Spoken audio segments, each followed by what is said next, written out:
Hemos comenzado un tiempo bien interesante de estudio de hermenéutica. Este no es el único método para que haya claridad en eso. Uno comienza a leer, estudiar, pero como elemento, como herramienta de trabajo para interpretar adecuadamente la palabra, creo que es bastante bueno el material que nos permite también establecer métodos o metodologías de estudio. Así que en ese sentido, eh, no quiero no queremos que piensen que este es el único método hermenéutico. Hay varias formas, hay otros métodos también, otros principios, y, y bueno, nos van ayudando, digamos, a conocer mejor la palabra del Señor. Esta noche, mis amados hermanos, eh, los invito a abrir nuestra lección 4, eh, que está intitulada Círculo Tercero y que está referida al contexto del mismo autor en otro libro escrito por él mismo. Ejemplos. Bueno, Pablo, en sus cartas, Pedro también, tenemos ejemplos que nos van hablando de una forma de poder comprender el concepto o establecer relaciones para efectos de poder comprender la palabra que es inspirada. Eh, De hecho, los autores de la Biblia nos recuerda este autor, que son inspirados por el Espíritu Santo, pero escribieron desde diferentes puntos de vista. Y para entender lo que un autor quiso decir, es necesario también, dentro de este esquema de contexto, este tercer círculo. Vimos las palabras, la exégesis, también vimos el párrafo, vemos los conceptos dentro del mismo libro, y ahora este círculo se amplía para círculo de contexto para ver lo que el mismo autor ha escrito en otro libro. ¿Ya?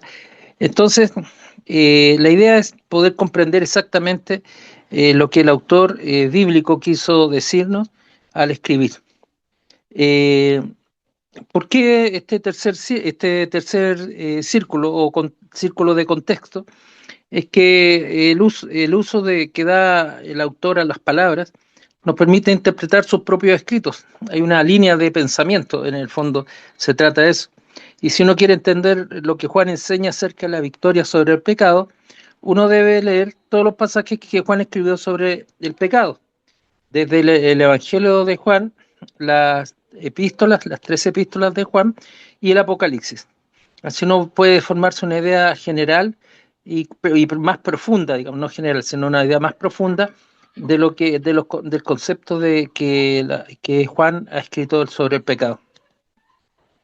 Y dentro de estos círculos de contexto nos ayuda también, por ejemplo, la interpretación de Romanos 7:14 a la luz de Romanos 6:8 nos va añadiendo más luz, y leer pasajes paralelos también nos va dando mayor claridad también de poder ir comprendiendo y entendiendo sobre el pecado.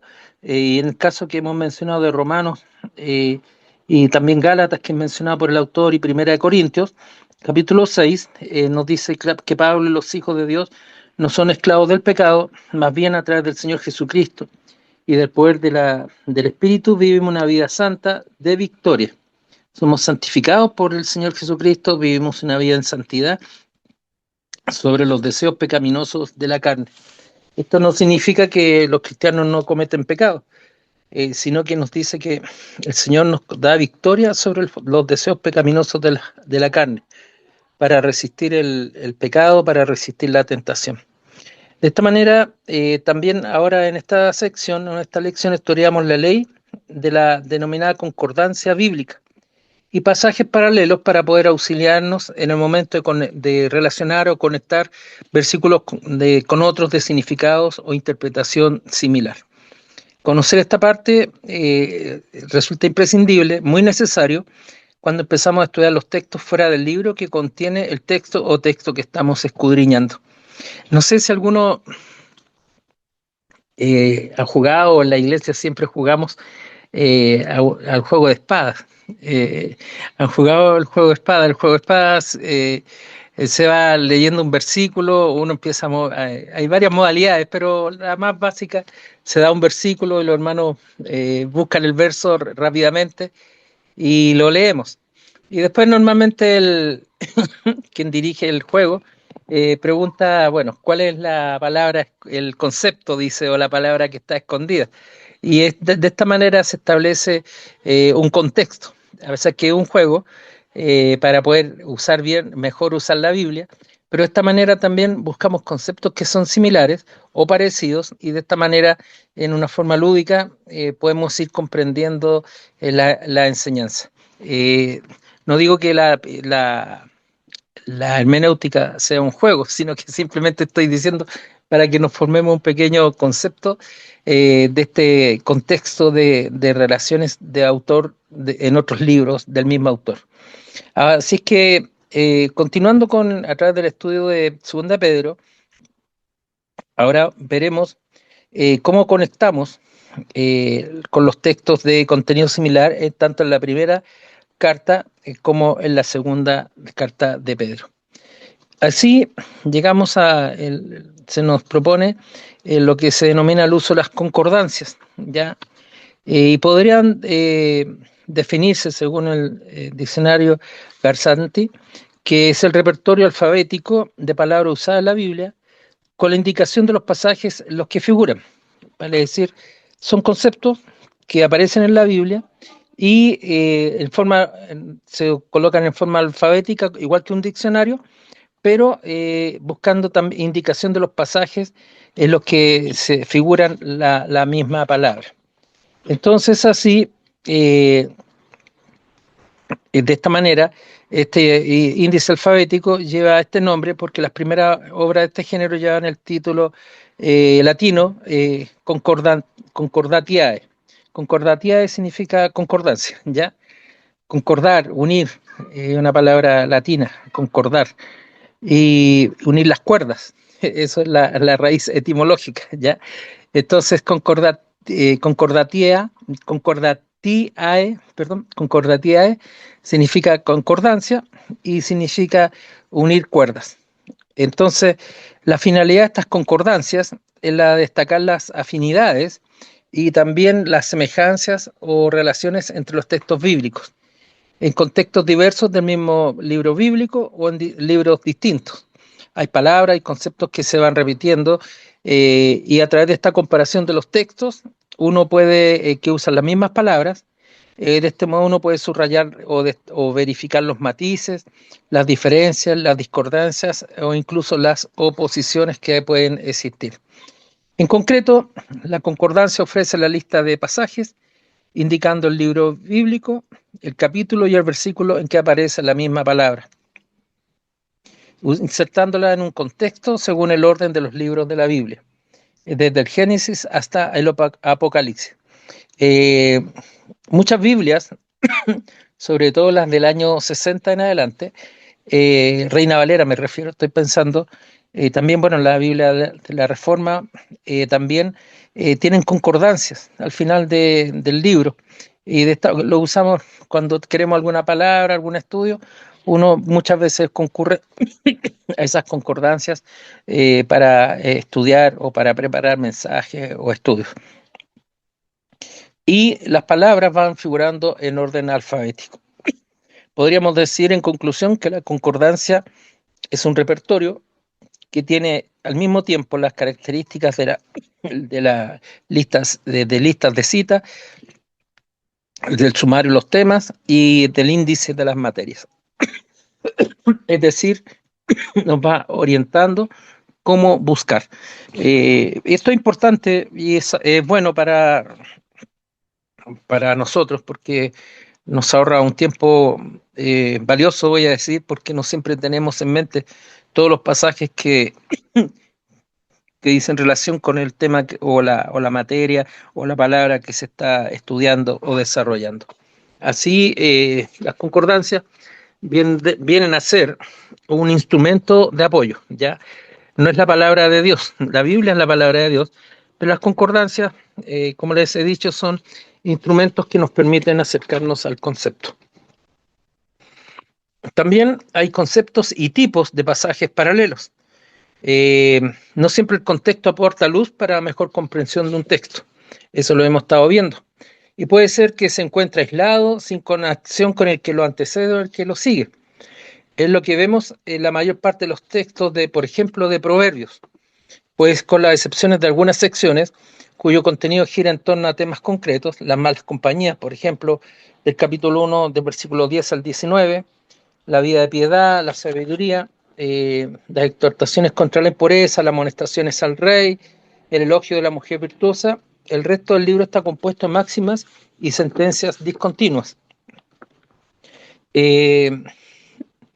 A veces yo no comparto totalmente esa visión, en el sentido de que tiene razón el autor, en el sentido de que hay párrafos o pasajes que son similares, pero la Biblia tiene caminos, son los caminos del mar, las huellas del mar, como dice en la palabra, que nos va mostrando conexiones.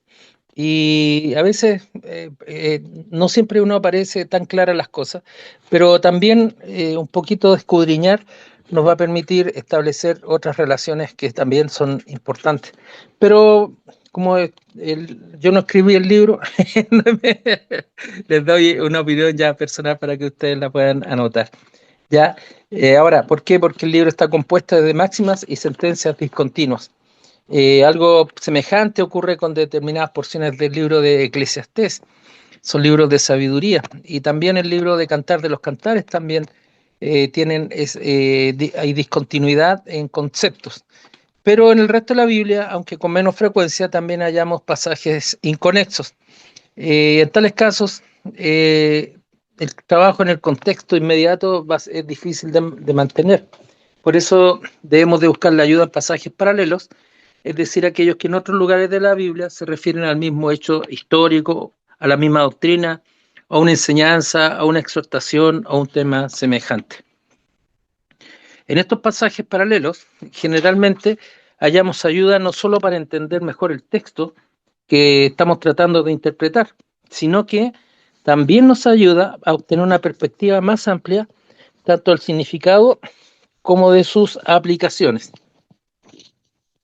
Y los paralelos, en este no, esto es distinto a los paralelismos que en la poesía hebrea, sino que ahora son los paralelos, estos conceptos que dicen relación a términos semejantes, pueden ser verbales y conceptuales, ¿ya?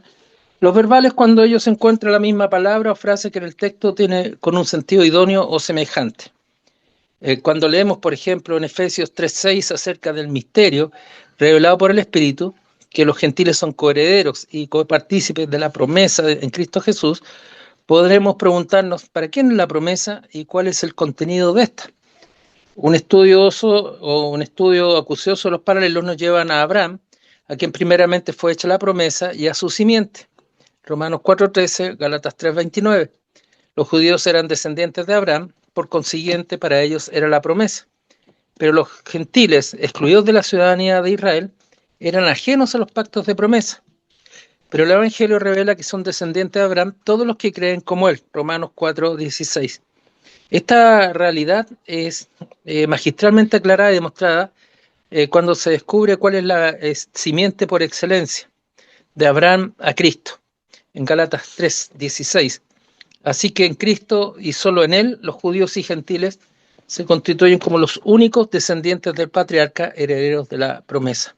No solamente son los judíos, sino que el apóstol Pablo nos lleva a reflexionar claramente, o la palabra del Señor, mejor dicho, nos lleva a señalar que tanto judíos y gentiles son descendientes del patriarca, herederos de la promesa. Y los paralelos conceptuales, por otro lado, existen donde hay correlación de hechos o de ideas, a pesar que estos se expresan en palabras diferentes. Este tipo de paralelismos lo podemos ver en Hebreos 2 y Filipenses 2:2.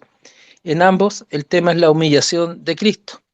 O en Romanos 3, del 24 al 26, y Hebreos 9, del 11 al 10, o sea, del 9 al 11 y del 10 al 14, cuyo contenido esencial es la redención por la muerte expiatoria de Cristo. La fuente exhaustiva de paralelos verbales es una buena concordancia bíblica. Está preferente basada en las lenguas originales. Recordemos lo que aprendimos en la primera clase, que cuando hablábamos que la Biblia fue escrita en sus idiomas originales, en griego, en hebreo y en arameo. Básicamente hebreo y griego y algunas palabras en arameo. Entonces, en el caso de la Confesión de Fe de Westminster, nos dice que cuando hay divergencias interpretativas o de entendimiento bíblico, debe uno atenerse a los idiomas originales. Entonces, por eso se justifica, y por otras muchas razones, el estudiar, decíamos ese día, el hebreo, el griego, para poder hacer una adecuada interpretación de la palabra. También vemos una práctica con pasajes, vemos en el apunte en la página 49, se nos muestra un ejemplo de una práctica con pasajes paralelos verbales y conceptuales. El objetivo de esta lección, dice el autor, es dar a nuestra interpretación del pasaje bíblico de 2 Pedro con las referencias paralelas encontradas en la primera carta del mismo autor, es decir, Pedro. Y para esto se utilizará el auxilio de la ya conocida concordancia Strong, en donde se ubican las palabras claves, se estructura el cuadro, lo que se estructura, perdón, en un cuadro comparativo de paralelos verbales. Ustedes lo pueden ver en la página 49 de sus apuntes. Ahora, en segundo lugar, en un trabajo más complejo y minucioso, basado en un resumen de la interpretación del texto, y establecida en los pasos anteriores, encontraremos ideas y conceptos afines, es decir, una interpretación o una concordancia, perdón, no solamente de palabras, sino conceptual, y así establecer la correlación de la línea de pensamiento del autor de ambas cartas. Entonces, dice Pedro, 2 Pedro 1:8, porque si estas cosas están en vosotros y abundan, no os dejarán estar ociosos y ni sin fruto en cuanto al conocimiento de nuestro Señor Jesucristo. La mención de estas cosas se refiere en el texto a que el autor viene nombrando en el versículo 5 al 7. La fe, la virtud, el conocimiento, el dominio propio, paciencia, piedad, afecto fraternal y amor. Esto es semejante a, ¿alguien se acuerda? Gálatas 5:22, fruto del Espíritu. Entonces ahí nos muestra el autor, yo en aras del tiempo no lo veré, pero sí se los dejo mencionados, están estos paralelos verbales. La palabra abundan, ociosos, frutos aparece en 2 Pedro 1:8. La palabra conocimiento aparece mencionada en 6 partes distintas de la carta de 2 Pedro. La palabra del Señor ya se repite muchas veces en 1 Pedro y también en 2 Pedro, cuanto más la palabra Jesucristo. Fe también, virtud, dominio propio, paciencia, piedad, y ahí están los ejemplos de cada una de las palabras que se van repitiendo y nos va dando contexto en las palabras claves de en el texto de estudio, y que nos va permitiendo establecer una concordancia de la segunda carta en la primera carta de Pedro. Esto nos dificulta un tanto establecer y estudiar sus paralelos verbales o de palabras de referencia. Por algunas razones, las cartas de Pedro han sido objeto de numerosas críticas a través de los años, cuestionando sus diferencias y aún incluso la autenticidad de su autoría. Pero el comentario de Grimm nos aclara algunas razones de por qué estas ocurrencias. Normalmente el liberalismo es crítico de la palabra, encuentran fórmulas o mecánicas que no corresponderían a un autor, como en el caso de Pedro. Entonces, aquí lo que la palabra nos va hablando es que nosotros tenemos que, cuando vemos algún concepto, alguna doctrina que nos parece que está cuestionando lo que nosotros sabemos de la palabra, lo recomendable antes de ponerse a opinar es reflexionar bastante, pensar en ello y tener muy presente que hay cosas que son difíciles de entender, así también lo enseña 2 Pedro, pero lo que está expuesto para nuestra salvación está claramente expuesto. Cree en el Señor Jesucristo y serás salvo tú y tu hogar. Es cierto, a veces primera y segunda Pedro hablan de las mismas realidades, pero usan vocabulario distinto. En el ejemplo clásico es que primera Pedro habla de la revelación de Jesucristo, mientras segundo Pedro se refiere a este evento como venida. Y no debemos pensar que un autor no puede variar su vocabulario usando los sinónimos que más expresan el sentido que quiere comunicar. No tenemos muestras suficientes de la idea del vocabulario de Pedro para poder llegar a una conclusión definitiva respecto a lo que es y lo que no es en parte del vocabulario del apóstol. Por ejemplo, como ocurre con los pensamientos de las cartas del apóstol Pablo. Además, las circunstancias que Pedro se enfrentó en las 12 epístolas son distintas. Por eso empleó el vocabulario apropiado para enfrentarse a cada situación. Pedro habló de la revelación del Señor en 1 Pedro porque quería indicarles a sus lectores que Jesús era invisible por el momento, pero no estaba ausente de las comunidades que sufrían la persecución o el rechazo social. En cambio, 2 Pedro se suponía está escrita para combatir un error de escatología, y para este fin hablar de la venida del Señor era lo más indicado. Entonces, dentro del contexto también de una carta u otra, uno debe también ver las circunstancias que fue escrita. También existen los paralelos conceptuales. La idea central que desea transmitir el apóstol Pedro en estos textos de segunda carta, del capítulo 1 al 5 al 8, es el crecimiento espiritual. ¿Y cuál es? Por el conocimiento de Jesucristo, y hemos sido partícipes de las cosas que pertenecen a la vida y a la piedad, siendo ahora receptores de la naturaleza divina. Somos ahora responsables de reflejar un estilo de vida que manifieste las cualidades espirituales y nos haga productivos para toda buena obra. Pedro no está hablando de salvación por obras, lo que él está enseñando son las cualidades espirituales y estas nos hacen productivos para toda buena obra, ¿ya? Entonces, el texto de primera de Pedro 1 del 14 al 17 es paralelo al pasaje 1 Pedro 2.5. Dice así, como hijos obedientes, no os conformáis a los deseos que antes teníais estando en vuestra ignorancia, sino como aquel que os llamó es santo, sed también vosotros santos en toda vuestra manera de vivir, porque escrito está, sed santos, porque yo soy santo. Y si invocáis por Padre aquel que sin acepción de personas juzga según la obra de cada uno, conducíos en temor todo el tiempo de vuestra peregrinación. La correlación conceptual está dada porque somos hijos de Dios, porque conocimos a Cristo. Cuando esto sucede, salimos de nuestra ignorancia espiritual y su espíritu en nosotros nos santifica y ayuda a mejorar nuestra conducta. Tenemos así ahora la responsabilidad de conducirnos con temor, evitando el pecado y ser llenos, entre paréntesis dice, controlados por el Espíritu Santo. Y en 1 Pedro 5, y vosotros también, como piedras vivas, sed edificados como casa espiritual y sacerdocio santo, para ofrecer sacrificios espirituales aceptables a Dios por medio de Jesucristo. ¿Cuál es la correlación conceptual? No se necesitan templos hechos de mano ni altares de piedras para agradecer y hacer sacrificios.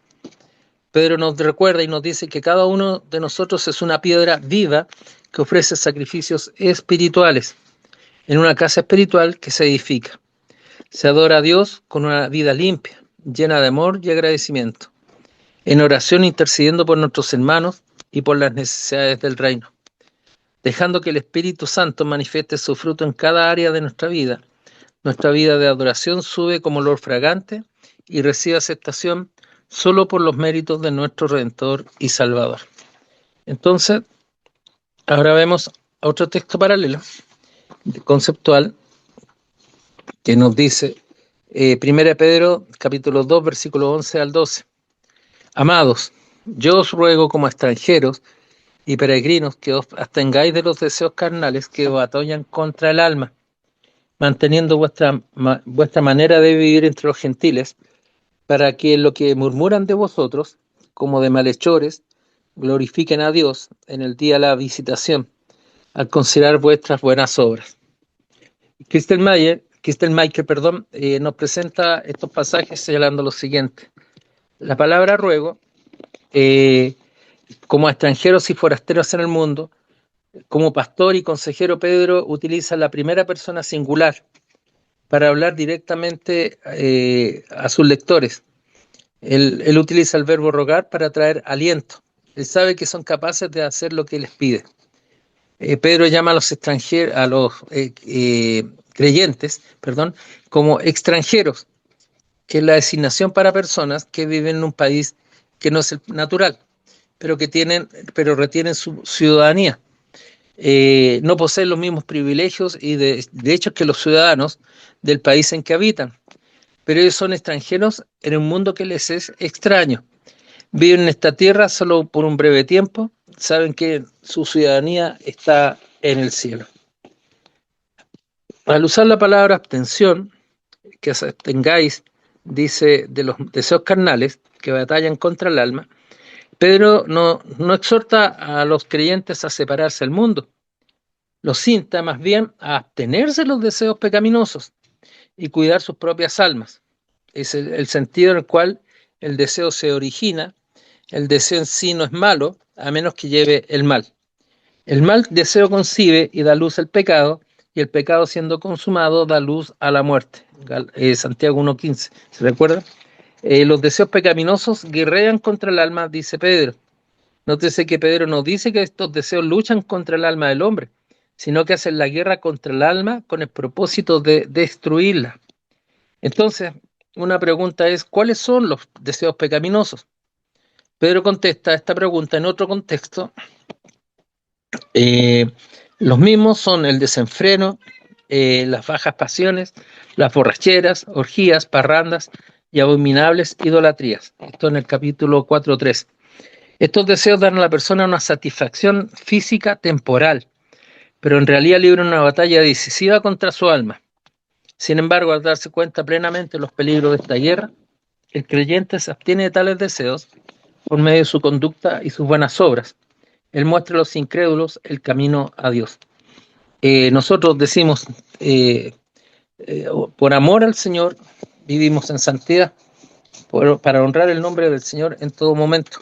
No porque dependa de nosotros como una técnica de alejarnos del pecado, sino que es por amor al Señor y agradecimiento a nuestro Señor Jesucristo, vivo una vida en plenitud y huyo del pecado.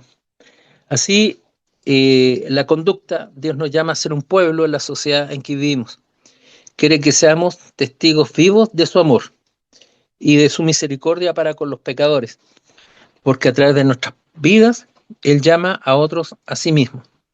No es que nosotros seamos ejemplos, sino que también nosotros somos nuestras conductas y confesión nunca debe ser piedra de tropiezo para nuestros prójimos incrédulos. Ser creyente, ser un hijo de Dios, atrae una responsabilidad muy grande, no por el que dirán, sino que precisamente no ser piedra de tropiezo para el más débil. La correlación conceptual es la siguiente: como peregrinos en este mundo y con ciudadanía celestial adquirida para nosotros, no por nosotros, sino para nosotros, por nuestro Señor Jesucristo, debemos abstenernos de los deseos carnales que opacan y bloquean las cualidades espirituales que deben fluir y manifestarse en nuestra conducta directa con los que nos rodean. Mientras más conocemos a Cristo, nos convertimos en inspiración para muchos. Yo creo que, yo diría ahí, mientras más conocemos a Cristo,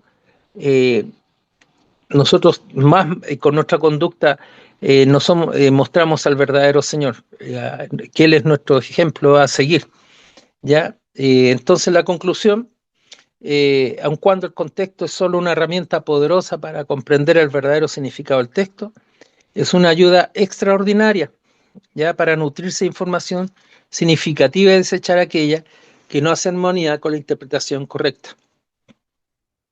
Las concordancias y los pasajes paralelos hacen un marco de referencia invaluable para descubrir el hilo conceptual que el Espíritu Santo colocó en cada uno de los autores bíblicos. Estudiar el pensamiento de un mismo autor en todos sus escritos es un paso obligatorio cuando estudiamos algún pasaje de la Biblia. y es necesario que el maestro, el predicador actual de la palabra de Dios, se ajuste y sea disciplinado, tomando en cuenta todas estas herramientas, asumiendo con seriedad el compromiso que Dios le ha encomendado. Yo quisiera darle, para que lo puedan ver, cómo es la importancia del contexto, a pesar que no tenemos una, un autor mismo, en el humano me refiero. Por ejemplo, en el capítulo 1, versículo 1 del libro de Ruth, dice: aconteció en los días que gobernaban los jueces, que hubo hambre en la tierra, y un varón de Belén de Judá fue a morar en los campos de Moab, él y su mujer, y 2 hijos suyos. Esto no está en el apunte, pero para clarificar. Eh, Muchas veces uno escucha predicaciones o enseñanzas que dicen, bueno, en el versículo 2 señala el nombre de Elimelech y su mujer Noemí, e incluso menciona los nombres de, de los hijos, Malón y Kelión. Pero muchas veces se dice, hubo hambre, y por eso este varón de Belén de Judá se fue a morar a los campos de Moab. Esta familia migró, y llevamos el tema a decir que por el hambre ellos se movieron. Y sabemos que Moab es un territorio peligroso, voy a usar esta palabra, peligroso, una tierra idólatra y de pecado, y este varón y su mujer y sus hijos emigraron hacia Moab. Pero, pero olvidamos, y muchas veces uno olvida, cómo comienza este libro. Dice capítulo 1.1 de Ruth: aconteció en los días que gobernaban los jueces. Entonces uno tiene que preguntarse a qué se refiere, ¿se dan cuenta? Entonces, si nos vamos al libro de jueces, en el capítulo 21, versículo 25, dice una frase muy fuerte y muy fuerte que nos llama la atención, que dice: en esos días no había rey en Israel, cada uno hacía lo que bien le parecía. Esta misma frase está expuesta en el mismo libro de jueces, en el capítulo 17.6. Entonces, el hecho que haya hambre, el hecho que haya una prueba, el problema de enfrentar la prueba, está diciendo en el capítulo 1.1 de Ruth, no está en la prueba misma, en el problema mismo, sino en la realidad espiritual que vivió Elimelech y su esposa Noemí. Elimelech y Noemí y sus hijos tenían un problema espiritual. Por eso uno piensa y dice, ¿por qué se fueron allá? Había comida. Pero ese no es el problema. El Señor en su palabra nos plantea algo superior. Hay un problema espiritual. Y el otro día mencionábamos la parábola del hijo pródigo, conocida como tal, yo digo, pero ¿qué es lo que nos dice? Había un padre que tenía 2 hijos. Entonces la parábola no es del hijo pródigo, sino que es del padre. Y ahí nos da un contexto de entendimiento. Entonces, si se dan cuenta, esas son las esferas de contexto que hemos estado hasta ahora estudiando. Ven ese ejemplo, como les digo, de Ruth 1.1 y relacionenlo con el libro de Jueces, en el capítulo 21-25 y Jueces 17.6. Y uno lee eso y entiende con mayor profundidad, ya no es el hambre, es lo que los llevó a una tierra peligrosa, sino que su realidad espiritual, que era una realidad de que cada uno hacía lo que quería, donde no se respetaba la ley del Señor, hace que este matrimonio tome decisiones erradas. Entonces, de esta manera uno puede ir razonando y puede entender de mejor forma la palabra del Señor. Se manifiestan los hechos del hombre, pero hay un problema espiritual en esa familia, en ese varón y en esa mujer. Bueno, al margen, digamos, del libro, que tiene otras enseñanzas mucho más ricas frente a los problemas del hombre. Pero quería manifestarles eso, mis amados hermanos, como un ejemplo de contexto de estudio de la palabra. ¿Ya? Ahí tienen un ejemplo práctico de poder entender cómo comienza el libro de Ruth, y en la línea matriz, cómo se va a ir desarrollando el libro de Ruth. No es porque Ruth sea una buena nuera o que Noemí tenga mayor o menor arrepentimiento como una buena suegra, o una necesidad de poder alimentarse, o porque sean muy buenas, sino porque la misericordia de Dios es la que va a obrar frente al pecado de esta familia, digamos, y de la nación de Israel. Que eso sería, mis amados hermanos. No sé si hay alguna pregunta, alguna duda. Esta clase era más cortita, pero no por ello menos importante, como todas. ¿Alguna pregunta? Hay un libro que yo se los quería recomendar, si lo pueden bajar por internet, eh, que es muy bueno. Es el comentario de Judas y de la epístola de Pedro de Juan Calvino. Son libros muy buenos, son yo tengo el de la editorial Clear, pero uno los puede descargar por internet y lo invito a que los puedan ir leyendo. Son de una pulcritud teológica tremenda y que nos va a ayudar, digamos, a entender estos conceptos básicos que hemos ido aprendiendo, a poder relacionarnos en una mejor forma de aprendizaje y estudio de la palabra del Señor. Entonces, parece que no hay preguntas. Vamos a... Hermano, Le va a pedir perdón, a Gerson. Sí, hermano, ¿quién habló? Perdón. sí, yo, Samuel, quería hacerle una Hola, Samuel. consulta, Sí, hola, bueno, relacionada más que nada, no tanto a la clase, sino que a lo que hay que cumplir al final de la clase. ya. Porque, sí, porque yo no había tenido oportunidad de revisar demasiado la guía de estudio, pero viéndola hay cosas que son un poco distintas a las clases anteriores. Por ejemplo, en este caso dice que hay que presentar un examen final que es escrito 50% y teórico y 50% práctico. ¿En eso en qué se diferencia, por ejemplo, de los ensayos que tuvimos que completar anteriormente con los otros ramos, con otras clases? eh, ya, gracias, hermano. Mira, voy a hablar con el hermano, con el pastor, perdón, con el pastor Juan Lobos. ¿Por qué? Porque estos estudios están desarrollados en base a trabajos por internet. Entonces, déjame consultarle al pastor Juan Lobos y le respondo en una forma oficial por la página del grupo que tenemos. O sea, por el grupo de WhatsApp, perdón. ¿Ya? Ya, ok. Ok, gracias. Gracias, hermano Samuel. Buen punto. Gracias. Eso no significa que tiene un punto base, sino buen punto, me refiero a buen alcance. Ya, hermano Gerson, Gerson, te quería pedir si nos puedes dirigir la oración, por favor. Amén, pastor. Un gusto verle. Igualmente, pues, igualmente. Bien, oremos al Señor. Amado Padre, Dios nuestro, te damos gracias, Señor, por este tiempo que nos permite reunirnos, Señor, nuevamente a tener un espacio de reflexión, de crecimiento, Señor, especialmente para que, tal como aconseja el apóstol Pablo a Timoteo, seamos obreros que tracemos bien tu palabra, Señor. Amén, Señor. Ayúdanos, Señor. Ayúdanos a ser embajadores de tu reino en esta tierra. Ayúdanos, Señor, a reflejar tu carácter, Señor, en nuestra vida, en nuestro desarrollo, en nuestro trabajo, en nuestro quehacer, Señor. Gracias te damos porque somos tus hijos, porque tú eres nuestro Padre. Gracias te damos también por nuestro pastor, por lo que pones en su corazón, en su mente, para enseñarnos también en esta hora. Te agradecemos todo en el nombre de Jesús. Amén. Amén. Que el Amén. Señor nos bendiga.